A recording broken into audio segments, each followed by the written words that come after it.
President Yoon Suk-yeol is in Lithuania for a NATO summit, expanding South Korea and NATO's strategic partnership, as well as cooperation on Ukraine and North Korea is high on the agenda. North Korea once again speaks about its latest claims that U.S. spy planes allegedly violated its airspace, warning Washington of a very risky flight in case of repeated intrusion. Foreign ministers of ASEAN nations gather in Indonesia for an annual regional forum. South Korean FM Park Ji will also join the Fukushima wastewater issue to be discussed.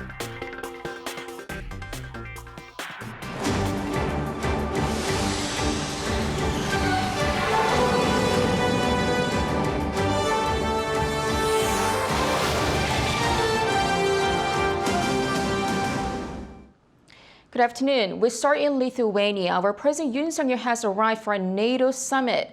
The president will be seeking to upgrade South Korea and NATO's partnership while discussing cooperation on Ukraine and North Korea. A series of bilateral summits are also scheduled. Our top office correspondent Oh Seong reports from Lithuania. South Korea will upgrade its relations with the North Atlantic Treaty Alliance across 11 strategic areas as President Yoon Suk-yeol attends the two-day security summit in the Lithuanian capital. Yoon arrived in Vilnius on Monday, a day ahead of the summit, marking a second time attending the annual meeting, having become the first South Korean leader to participate last year. South Korea subsequently established a permanent mission to the 31-member alliance. At the Vilnius meeting, Seoul will look to adopt an individually tailored partnership programme with NATO, elevating the bilateral cooperation arrangement they've had for the past 11 years to focus on 11 areas, including cybersecurity, non-proliferation and emerging technologies. The document will be adopted at a meeting between Yoon and NATO Secretary-General Jens Stoltenberg on Tuesday, according to a senior presidential official, who added that discussions would also cover ways to expand information sharing among NATO allies, including the United States. This comes as Yoon looks to promote greater Pacific Atlantic cooperation, with support and restoration efforts for Ukraine high on NATO's agenda, along with growing geopolitical and nuclear tensions across the globe. On that note, President Yoon will moderate a meeting with his counterparts from Japan, Australia and New Zealand on Wednesday, convening as NATO's 4 Asian-Pacific partners across the globe. In addition to establishing a mutual partnership for a norm-based international order, the president will discuss with member states and partner countries how to respond to North Korea's nuclear missiles and emphasize the international community's resolute and united cooperation against North Korea's illegal activities. In that regard, the South Korean leader has said there will be several opportunities for him to engage with President Joe Biden and touch on topics such as Washington's security commitment and the expansion of trilateral security cooperation with Japan. There's a chance that the two leaders could meet at a banquet event for NATO's partners on Tuesday evening. A separate meeting with Japanese Prime Minister Fumio Kishida is being arranged, with the agenda likely to include North Korea and Tokyo's plan to release Fukushima's wastewater into the ocean, which has been a bilateral sticking point. But first, Yoon will meet around 6 US lawmakers on Tuesday, including Pete Ricketts, and presumably discuss issues related to security and bilateral ties, according to a senior presidential official. The official added that Yoon will also sit down for bilaterals with leaders of various nations, including the Netherlands and Norway, as he spotlights supply chain security and Korea's bid to host the 2030 World Expo in the coastal city of Busan. Oh Seong, Arirang News, Vilnius. High on the agenda at this year's NATO summit is Sweden's membership as well as Ukraine's. And just in time for the summit, Türkiye has agreed to ratify Sweden's bid to join NATO in a rather dramatic shift in stance. Lee Seung-jae has more. According to NATO chief Jens Stoltenberg on Monday, Türkiye has agreed to back Sweden's bid to join the NATO military alliance. I have just had a constructive meeting with President Erdogan and Prime Minister Kristersson. I'm glad to announce that as a result, President Erdogan has agreed to forward the accession protocol for Sweden to the Grand National Assembly as soon as possible, and work closely with the Assembly to ensure ratification. The announcement came after Stoltenberg held talks with Turkish President Recep Tayyip Erdogan and Swedish Prime Minister Ulf Kristersson in Lithuania. The decision on Sweden's NATO bid comes despite Erdogan insisting on Monday that Sweden should be considered for the military alliance after Turkey joins the European Union. Despite the support from Turkey, Stoltenberg said this does not mean Sweden will immediately become the next member of the alliance and refrained from giving a specific timeline for membership. I will not give you exact dates for that, but this is a clear commitment, and the President has made it clear that it will happen as soon as possible. Ultimately, Erdogan's decision marked a significant U-turn from a previous firm stance against Sweden's attempts to join. Turkey had mainly opposed Sweden's NATO membership due to claims that the Nordic nation allows members of recognized Kurdish terror groups to operate in the country, most notably the militant Kurdistan Workers' Party. It also recently accused Sweden of allowing Islamophobic demonstrations, such as the burning of the Quran. Despite this, the NATO chief said the two sides had worked closely together to address Turkey's legitimate security concerns, leading to the breakthrough. Lee Seung-jae, Arirang News. In other news, North Korea has once again spoke about its latest claims that U.S. spy planes allegedly violated its airspace, warning Washington of a very risky flight in case of repeated intrusion. Our Song Yoo-jin has the latest. For the second straight day, North Korean leader Kim Jong-un's sister Kim Yo-jong has threatened that there will be consequences for the U.S. sending spy planes over Pyongyang's exclusive economic zone. In a statement carried by the North state-run Korean Central News Agency on Tuesday, Kim claimed that a U.S. spy plane entered the regime's EEZ 8 times on Monday. She added that if the U.S. continues such actions, its military will experience, quote, a very risky flight. This comes after Kim alleged Monday evening that the North's warplanes repelled a U.S. spy plane that flew over its EEZ, calling it a grave violation of the regime's sovereignty and security. Earlier in the day, the North's defense ministry released a statement which seemed to imply that the spy planes intruded into the regime's territorial airspace, saying that the planes flew into its inviolable airspace. Territorial airspace extends 12 nautical miles from the coast, whereas the EEZ extends 200 miles and is not considered a country's airspace under international law. In response, the U.S. State Department urged Pyongyang to refrain from escalating tensions and reiterated that Washington is open to dialogue. When talking about Kim's remarks, Pentagon Deputy Spokesperson Sabrina Singh said that Washington remains committed to safely and responsibly flying, sailing, and operating anywhere that international law allows. South Korea's Joint Chiefs of Staff also responded. U.S. air surveillance assets conduct routine reconnaissance flights around the Korean peninsula, and North Korea's claim of airspace violation is not true.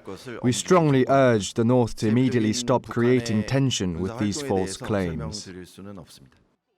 Experts say such actions could be a way for the North to justify its future provocations, which could take place sometime before or after a major military parade planned for July 27th, known as Victory Day in the regime. Another possible reason could be the first nuclear consultative group meeting between South Korea and the U.S. that'll take place in Seoul next Tuesday. The group, which was launched during President Yoon Suk-yeol's state visit to the U.S. in April, will discuss information sharing, consultation mechanisms, joint planning, and execution to increase nuclear deterrence against North Korea. Song Yoo-jin, Arirang News. Foreign ministers of ASEAN nations have gathered in Indonesia for the annual regional forum. South Korean top diplomat Park Jin will also join for a series of sideline meetings, and that is including one with his Japanese counterpart to discuss Japan's planned release of Fukushima wastewater amid lingering concerns here at home. Lee Eun-jin has the details. High on the agenda for Southeast Asia's top diplomats will be the crisis in Myanmar and the tensions in the South China Sea, with Japan's planned release of treated radioactive water from the Fukushima nuclear plant also set to be discussed. While South Korea has expressed that it respects the recent report from the IAEA, China is continuing its opposition, with a meeting arranged where Beijing will urge ASEAN members to put pressure on Tokyo to halt the water discharge plan. South Korean Foreign Minister Park Jin is also set to attend the meeting from Wednesday and will take part in a number of sideline meetings. He is scheduled to join the South Korea ASEAN Foreign Ministers meeting and the ASEAN +3 meeting on Thursday, and will take part in the East Asia Summit meeting and the ASEAN Regional Forum on Friday. In between the sessions, Park could potentially hold separate bilateral talks with his Japanese and Chinese counterparts, where Japanese Foreign Minister Yoshimasa Hayashi may explain to Park the findings of the IAEA's report on Tokyo's plan to discharge contaminated water from the Fukushima nuclear plant, with South Korea also presenting its own assessment of the discharge plan. 이은진, Arirang News.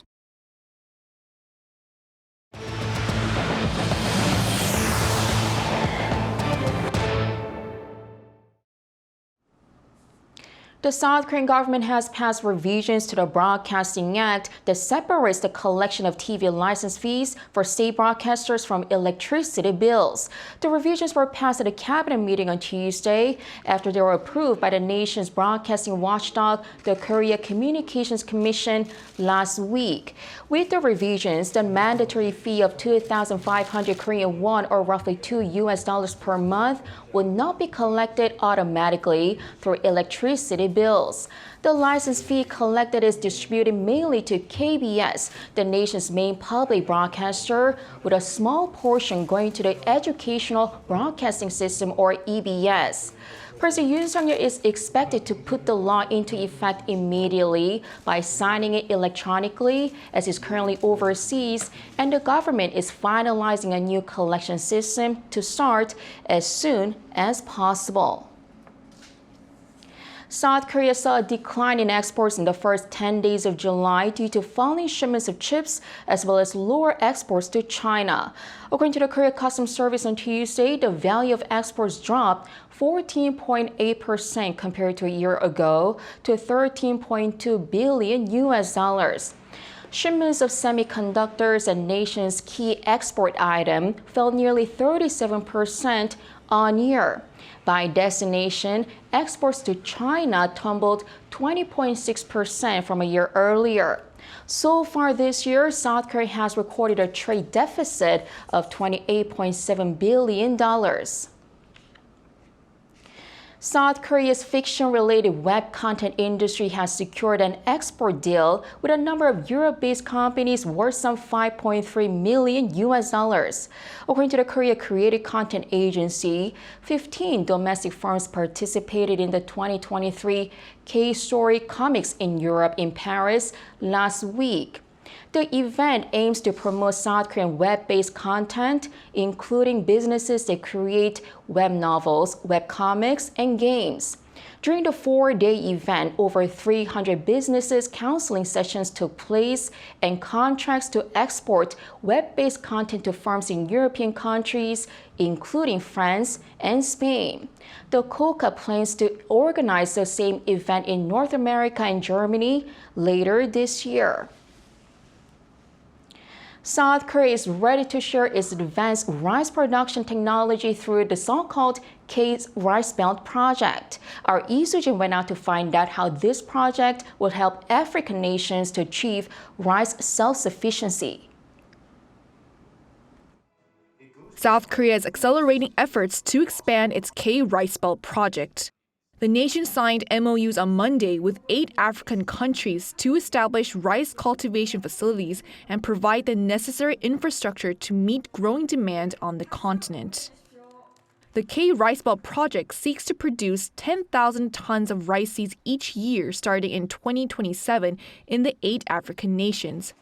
That's expected to supply enough rice for around 30 million people. The participating countries are Ghana, Guinea, Guinea-Bissau, Gambia, Senegal, Cameroon, Uganda, and Kenya. But other nations are also welcome to participate, as South Korea is ready to share its experience of going from an aid recipient to an aid donor with more countries. We would like to see all 23 countries in Africa that we're currently working with participate in the program, as we want to contribute to helping Africa overcome its food crisis based on our own experiences. The project is especially meaningful because the K-Ricebelt project contributes to South Korea's sustainable development goals. We're trying to solve famine in Africa. As such, this is ultimately contributing to sustainable agriculture as well as the UN SDGs. Rice consumption in sub-Saharan Africa has been increasing by 6% each year. But because most African countries have not yet achieved rice self-sufficiency, regional output covers only 60% of the demand, making them more vulnerable to food insecurity. We sat down with the Republic of Guinea's Minister of Agriculture and Livestock to ask him what the K-Ricebelt project means to his country. Thanks to the relationship with South Korea, which can allow us to increase rice productivity so that we can move from 1.5 ton per hectare to at least 5 to 6 ton per hectare. He's also not too concerned about the challenges that may arise because of the way the K-Ricebelt has been designed. Not just a financing support, it's also a technical support. It's also a technological transfer project. He said that's why he believes that this will have a huge impact on Guinea. He added that he, along with the other ministers, will be visiting Korea's rice production and farming equipment facilities during their visit. 이수진, Arirang News. The Ministry of Unification celebrated the 24th anniversary establishment of Hanawon, a government institution that runs a resettlement program for North Korean defectors. At the facility, Minister Kwon Young-se stressed the importance of creating a social environment where defectors could blend in more easily. Kim Mo-kyun reports. From now on, the government will establish a system that supports the needs of the defectors and also work to create a social environment that embraces defectors from North Korea. That's what South Korea's unification minister said during his opening remarks to celebrate the 24th anniversary of the establishment of Hanawon on Monday. In order for the government to successfully reach such a goal, Kwon stressed the need for Korean citizens' perception of defectors to be more positive and open. Hanawon, located in Ansang, southeast of Seoul, is a state-run facility that since 1999 has provided a 12-week resettlement education program for new defectors from North Korea. It helps defectors protect their identity, trains them to get used to South Korean society, and supports them financially so that they can be taught how to make a living for themselves. But recent data from the ministry show that the number of defectors dropped significantly from around 3,000 in 2010 to 1,000 in 2012 when Kim Jong-un took power. The figure declined even more rapidly with the impact of COVID-19 reaching only 67 in 2022. According to one female defector who spoke on condition of anonymity, she lived a difficult life in the border area between the two Koreas, and COVID-19 made things even worse, so she decided to come to South Korea with the hope of living a life in a country where human rights were guaranteed. We learned a lot about South Korea through the inflow of Korean dramas. What motivated me to come is the fact that there's hope for one person to live a better life if one strives for it here. Other defectors also expressed gratitude to Hanawon for giving them autonomy to choose their own life options. They say the institute carries a lot of significance, as the training that they received there gave them the opportunity to think about what they wanted to do with their lives in the future. Kim Mo-kyun, Arirang News.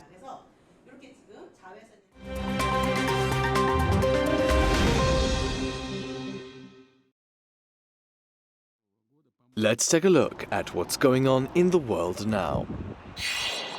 In Russia, the Kremlin says that President Vladimir Putin met with mercenary Wagner Group leader Yevgeny Prigozhin 5 days after Prigozhin's failed mutiny in June. According to Kremlin spokesman Dmitry Peskov, 35 of the group's commanders, including Prigozhin, were invited to a 3-hour meeting with Putin in Moscow. There, the Russian leader gave an assessment of the Wagner Group's Ukraine war effort and the mutiny, and suggested ways the group could be used for future combat. Prigozhin also reportedly told Putin that the mercenary group supports the president unconditionally. Currently, Prigozhin's whereabouts are unknown. He was offered a move to Belarus and for charges against him to be dropped in exchange for ending the mutiny. In Europe, nearly 62,000 people died last summer from heat-related deaths. The numbers were published in the science journal Nature Medicine on Monday. The deaths were recorded between May 30th and September 4th, 2022, during what was the continent's hottest summer on record. The country hardest hit was Italy, with 18,000 fatalities, followed by Spain with 11,000 deaths and Germany with 8,000 deaths. The study also found that the heat-related mortality rate was 63% higher in women than men, and those aged over 65 were more likely to die from the heat. The death toll comes amid increasing European temperatures that have risen almost twice as fast as the global average. Residents in South Africa's eastern city of Johannesburg woke up to surprise snow on Monday. It was the first time snow fell in the country's largest city since 2012 and came on the back of extremely cold and wet conditions still ongoing throughout most of the country. According to the South African Weather Service, Johannesburg recorded its coldest day of the year on the same day at -3 degrees Celsius. While certain mountainous parts of South Africa do see occasional snowfall, it's a sight rarely seen in the country's major cities. Although the snow caused no major issues for the region, the Weather Service has issued a warning for potential disruptive snowfall in the southeast KwaZulu-Natal province, including icy roads and traffic disruptions. And finally, the Netherlands has officially handed back hundreds of cultural artifacts it took from Indonesia during colonial times. They were returned during a ceremony on Monday at the Museum Volkenkunde in Leiden. The items range from 13th century temple carvings to jewelry and small statues. The return follows an announcement by the Dutch government to return looted items from both Indonesia as well as Sri Lanka. It's also considering returning some artifacts to Nigeria. Other European nations have also made plans to return items taken during their colonial periods. In January, a museum in Berlin announced plans to return hundreds of human skulls to former East African colonies. And Belgium last year returned a gold-capped tooth that belonged to Congolese independence hero Patrice Lumumba. Matthew Ashley, Arirang News.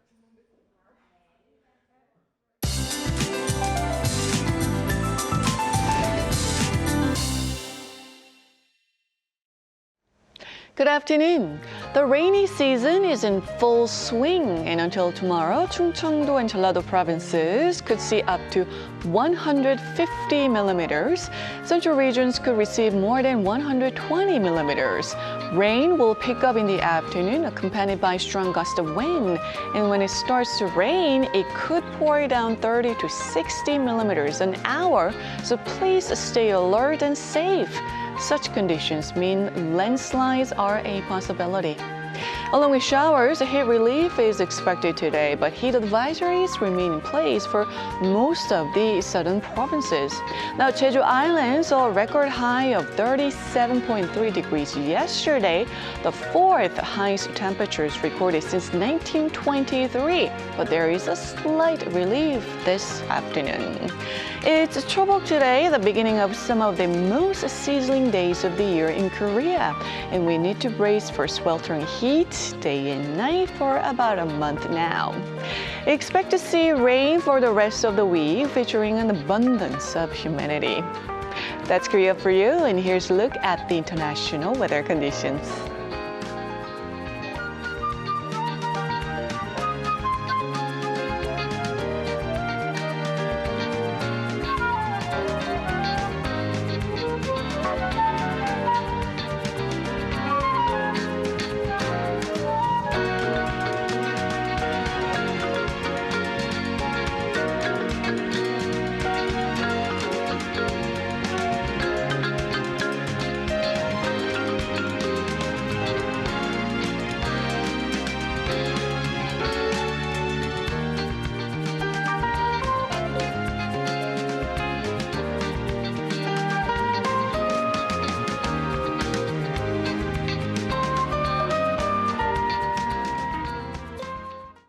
Thank you so much for watching. Have a great rest of the day.